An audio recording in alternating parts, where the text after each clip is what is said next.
Hello, I'm Walter Zaharodny, lead author of the article Preliminary Evaluation of a Brief Autism Screener for Young Children. As a clinical psychologist and researcher involved in tracking autism prevalence, I'm very interested in advancing the early identification of autism. Even though the early developmental pathways of autism are well described and most parents report concerns during the second year of life or earlier, we know that many children with autism do not come to attention before school age. Moreover, autistic children from low-income and minority families are less likely to be identified before age 3 and therefore are less likely to receive early intervention services. This is especially distressing as a growing body of research indicates that early interventions can yield significantly improved developmental outcomes and may enhance the quality of life of many children with autism. In spite of broad and growing awareness of autism, and despite the recommendation of the American Academy of Pediatrics to screen all children for autism at 18 and 24 months, no autism screening tool satisfying the requirements of validity and efficiency has emerged. Our group endeavored to design and then evaluate such a tool. We wanted the new autism screener to be based on parent report and to have good ability to identify true cases of autism while avoiding false positives.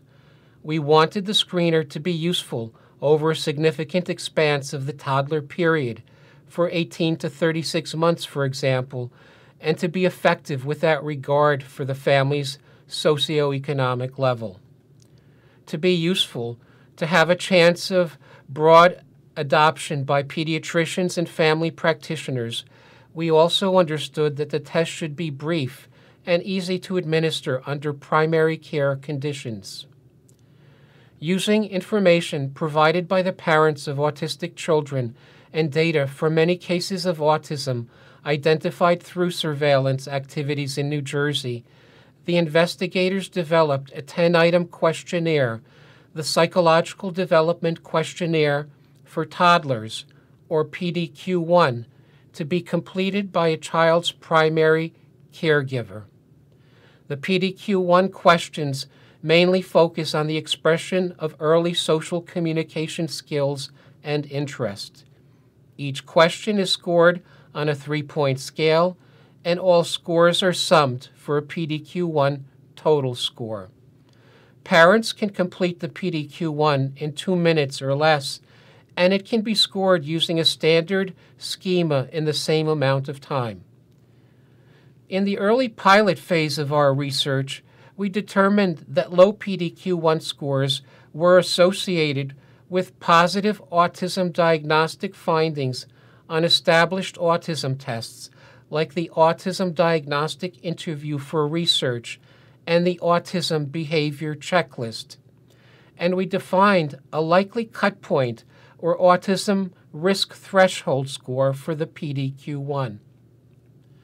In the next, that is the prospective phase of our work, children age 18 to 36 months attending multiple cooperating primary care practices in Essex and Union Counties, New Jersey, were screened with the PDQ-1. We excluded children with known or suspected developmental delay and or disorders associated with delay.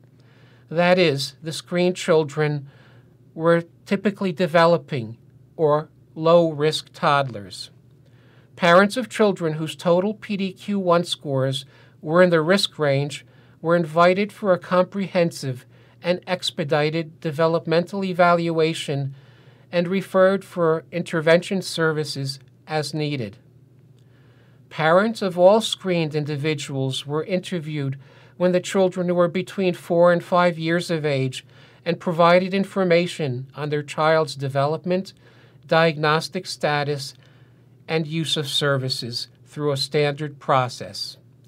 We analyzed the screening and follow-up data to assess the sensitivity, specificity, and positive predictive value of the new test at different points between 18 and 36 months. So ultimately, we screened and followed 1,959 toddler-age children with a PDQ-1.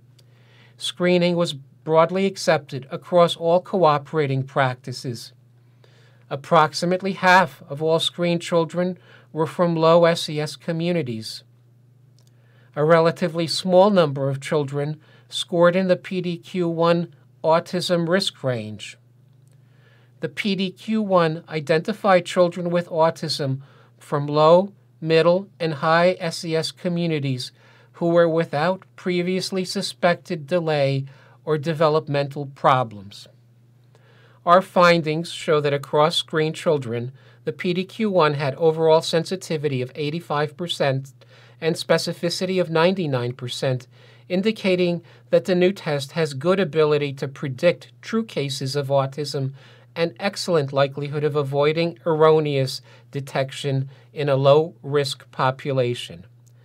This study is important and I believe exciting because it provides strong, though preliminary, evidence in support of the PDQ-1, a new, brief parent report screener which may be effective at identifying young children with autism from the general population. In this study, the PDQ-1 showed good validity by conventional measures of sensitivity and specificity and identified previously unsuspected cases across communities. The PDQ-1's brevity and ease of administration are compelling advantages and commend its use across real-life primary care conditions. The observed findings may be sample-specific, however, and caution is indicated before broad clinical implementation of the PDQ-1. Additional research and replication is recommended with unselected populations and to determine test characteristics for children with already known or suspected developmental deficits. I'd like to take this opportunity to thank my co-authors, Josephine Shanuda, Patricia Garcia, Emily Yee, Madeline Goldfarb, Mangala Rajan, and Uday Mehta. I also thank our cooperating pediatric practices, as well as the caregivers and children who participated. This research was made possible with support from the New Jersey Governor's Council for Biomedical Research and Treatment of Autism, the Healthcare Foundation of New Jersey, and the Pediatrics Department of Rutgers, New Jersey Medical School. I thank you for your attention and invite you to read the full article. Above all, let's continue the important conversation about improving the early detection of autism.